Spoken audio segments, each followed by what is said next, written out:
सर्दी खांसी जुकाम से परेशान हैं या फिर इनसे बचकर रहना चाहते हैं तो आज मैं आपके लिए बहुत ही हेल्पफुल रेसिपी शेयर कर रही हूं, जिसमें हम बनाएंगे अदरक से कैंडी, जो कि इतनी फायदेमंद है, जो आपको सर्दी जुकाम तो होने ही नहीं देंगी, साथ ही सर्दी से होने वाली और भी परेशानियों से भी दूर रखेंगी।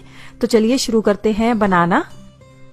इसके लिए मैंने 100 ग्राम अदरक लिया है। अदरक को मैंने अच्छे से धोकर साफ कपड़े से पोंछ लिया है।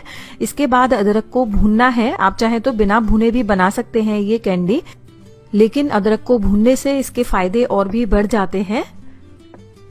अदरक को आप धीरे धीरे भूनने देंगे, तेज आंच पर नहीं भूनेंगे, धीरे धीरे भूने, जिससे कि जो अदरक है वो अंदर तक अच्छे से भुन जाएगा।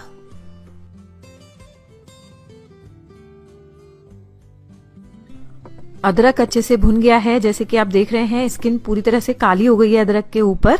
बस अब इसे एक प्लेट में निकाल लेंगे और थोड़ा सा ठंडा हो जाने देंगे।